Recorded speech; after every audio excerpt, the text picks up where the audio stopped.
Biology का chapter 5 पादप कार्यकी का टोटल क्वेश्चन इस वीडियो में कंप्लीट करेंगे।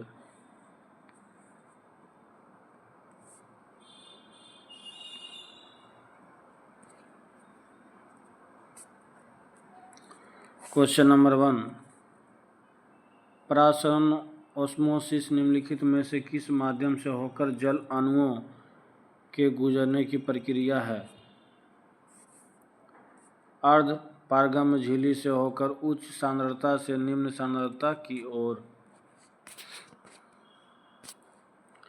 अधिक लवण वाले विलयन में एक कोशिका को रखने पर वह सिकुड़ जाती है क्योंकि जल बाह्य परासरण द्वारा बाहर निकलता है।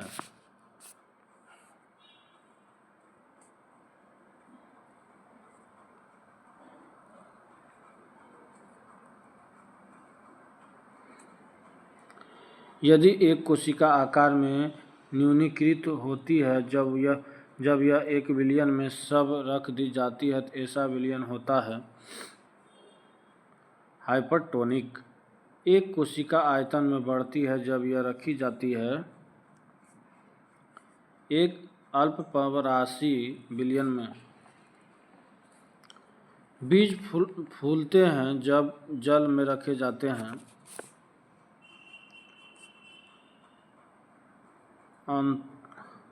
अंततः शोषण के कारण।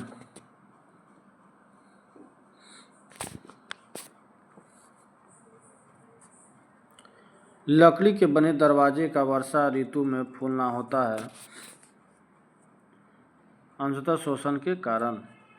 उर्वरकों का अतिरिक्त मात्रा में प्रयोग पौधे की मृत्यु का कारण बनते हैं बाह्य परासरण के कारण। पौधों में जल का परिवहन किसके द्वारा होता है? जाइलम।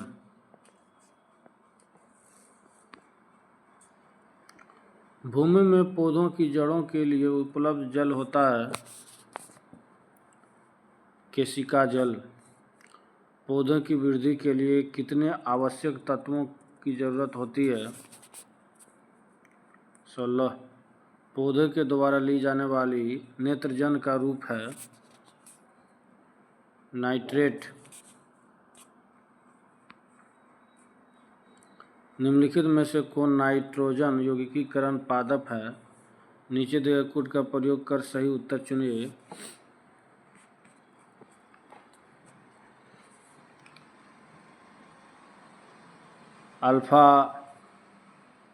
अल्फाल्फा और चोलाई ये नहीं होगा। चना के बाद तिप्तिया घास ये हो जाएगा। अकुल्फा ये गलत है। पालक ये भी गलत है। Option A.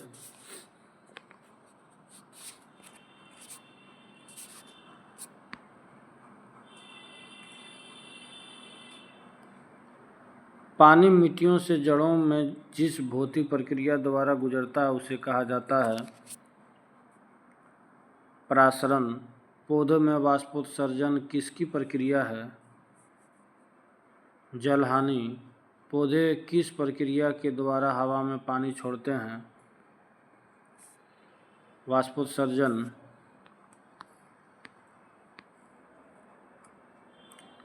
पादपों का निम्नलिखित में से कौन सा भाग CO2 उद्ग्रहण करता है और वाष्पोत्सर्जन के कारण होने वाली जल हानि को सीमित करता है? रंध्र वाष्पोत्सर्जन मापी यंत्र है पोटोमीटर। पौधे में वाष्पोत्सर्जन की क्रिया किसमें होती है? पूरा पौधा। वह दशा जिसमें वाष्पोत्सर्जन अधिक तेजी से होती है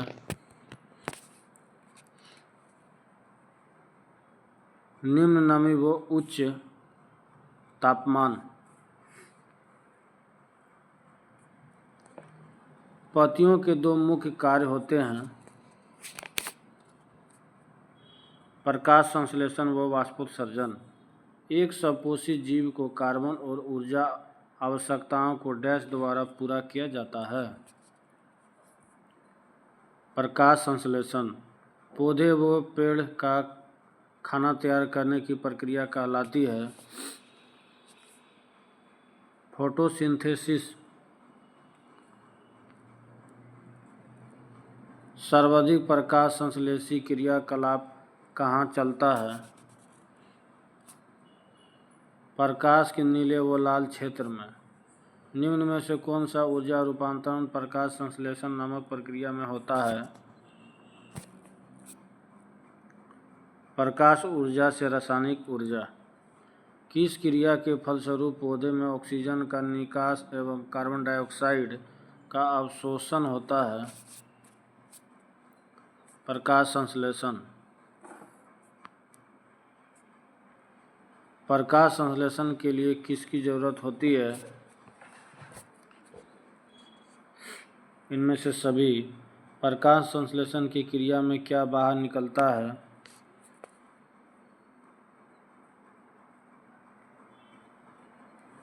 प्रकाश संश्लेषण की क्रिया में क्या बाहर निकलता है?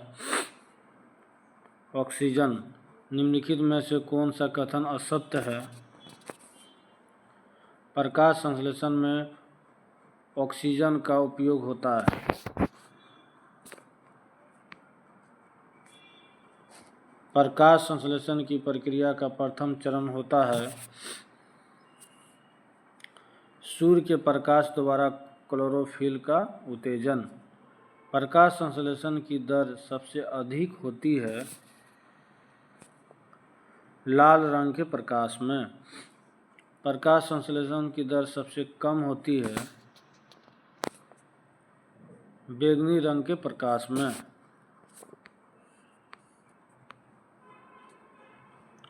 हरे रंग का पदार्थ जो पौधे में प्रकाश संश्लेषण करता है वह निम्न में कौन है?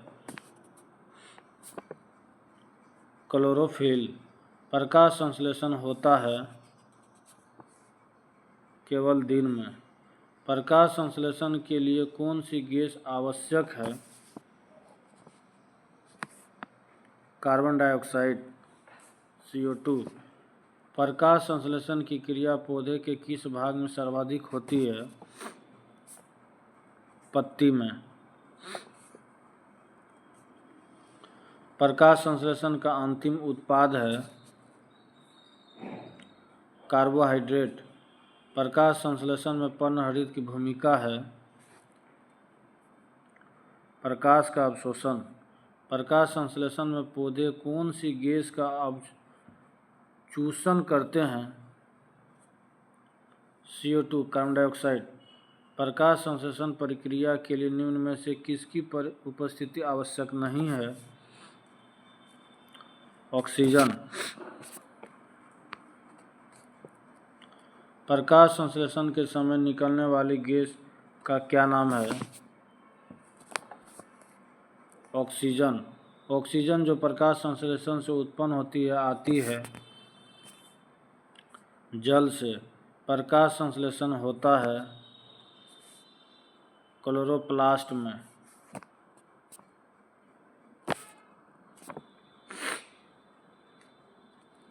प्रकाश संश्लेषण का प्रथम स्थिर यौगिक है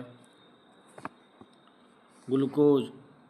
पौधों में किस एक प्रक्रिया का गैसीय उत्पाद किसी अन्य जैव प्रक्रिया का लिए आवश्यक है जिसमें ऊर्जा निर्मुक्त होती है? नीचे इस प्रक्रिया और उत्पाद के 4 संयोजन दिए गए हैं, सही उत्तर चुनिए।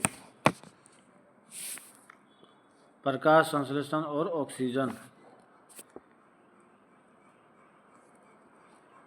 ऐसी जैविक क्रिया जिसमें शर्करा तथा वसा का ऑक्सीकरण होता है तथा ऊर्जा मुक्त होती है कहलाती है शोषण। शोषण मापन का यंत्र कहलाता है रेस्पिरोमीटर। कार्बन डाइऑक्साइड गैस मुक्त होती है शोषण के अंतर्गत। रात्रि में वृक्षों के नीचे सोने की सलाह नहीं दी जाती है क्योंकि ये रात्रि में CO2 छोड़ते हैं। जब ऑक्सीजन के उपयोग के बिना भोजन का अपघटन होता है,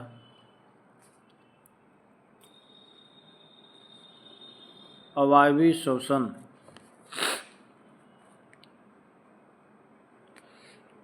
अनोक्सी श्वसन में अंतिम उत्पाद होता है इथाइल अल्कोहल।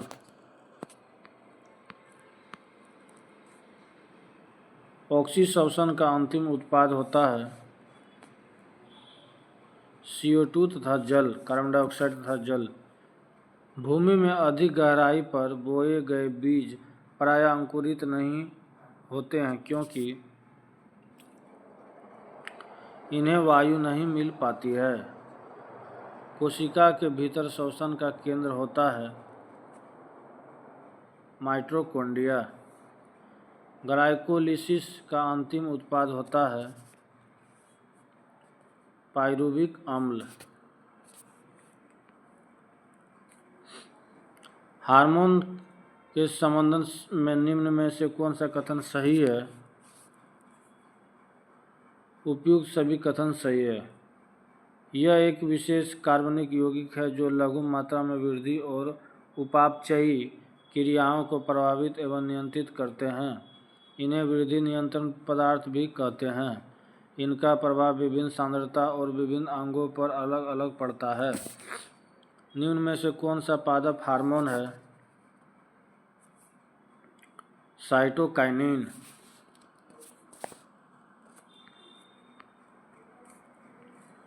निम्न में से कौन सा पादप हार्मोन वृद्धि को नियंत्रित करता है, विशेषकर तने में कोशिका दीर्घन को उत्तेजित कर? ऑक्सिन। इंडोल एसिटिक अम्ल क्या है? ऑक्सिन। ऑक्सिन से संबंधित कौन सा कथन सही है? इसके कारण पौधे में शीर्ष प्रमुखता हो जाती है। यह पत्तियों का विलयन रोकता है। यह खरपतवार को नष्ट कर देता है। ऐसे तीनों सही है। उपयुक्त सभी। किस पादप हार्मोन के छिड़काव से अनिषेक फल प्राप्त किए जा सकते हैं?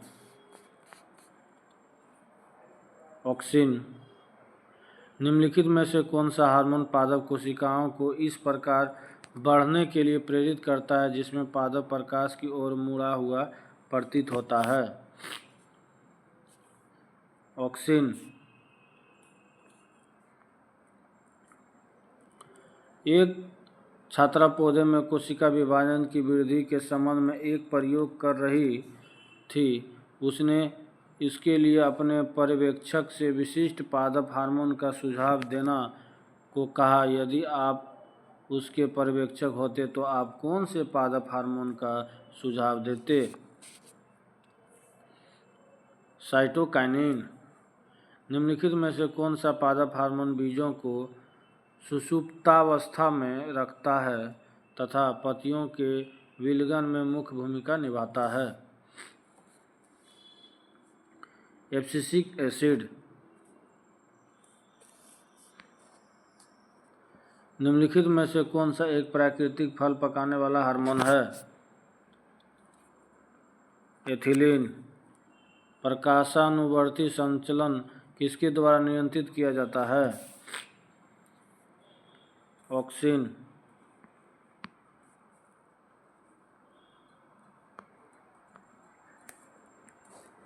पादप वृद्धि हार्मोन जिबरेलिन किससे निकाले जाते हैं? कवक। निम्न में से कौन एक खरपतवार मारक है? 2,4-D। पादप वृद्धि अनुमापन के लिए किस भारतीय वैज्ञानिक का नाम जुड़ा है? J.C. बोस।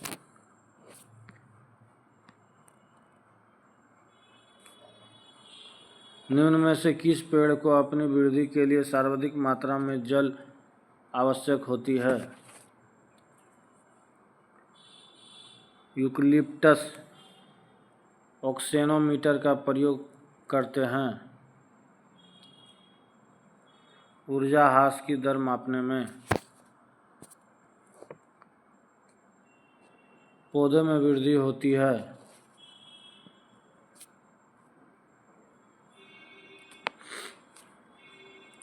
जीवन प्रयत्न समय और आकार के संदर्भ में होने वाली वृद्धि को ग्राफ पर अंकित कर एस के आकार का वक्र बनता है, जिसे कहते हैं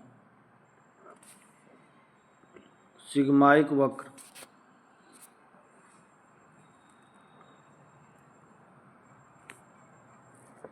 पौधे की लंबाई में वृद्धि के लिए आवश्यक नहीं है। सोडियम पौधे की वृद्धि गतियाँ जो प्रकाश उद्दीपन के कारण होती है उन्हें कहते हैं हेलियोट्रोपिज्म। बाह्य उद्दीपनों द्वारा प्रेरित पादप गति कहलाती है कंपानुकुंचन गति। छुई मुई की पत्ती में गति होती है कंपानुकुंचन से। स्पर्श करने पर छुई मुई पौधे की पत्तियां मुरझा जाती है क्योंकि पर्णाधार का स्फीति दाब बदल जाता है। सूर्य के प्रकाश की ओर बढ़ते हुए प्ररोह काग मुड़ना कहलाता है हेलियोट्रोपिज्म।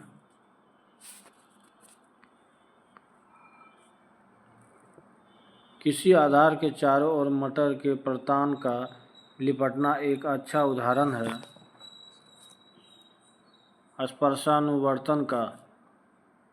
संडयू तथा वीनस फ्लाई ट्रैप कीटभक्षी पौधे में गति होती है स्पर्शानुकुंचनी गति। जड़ें धनात्मक भूम्यानुवर्तन होती है अधिकांश। सूर्यमुखी के सौर ट्रैकिंग सूर्य की दशा में विचलन को कहा जाता है सूर्यानुवर्तन। मृदा द्वारा जल के अवशोषण से संबंधित सिद्धांत क्या है?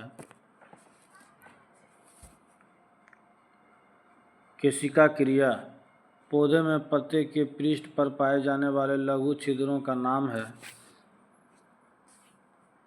रंध्र।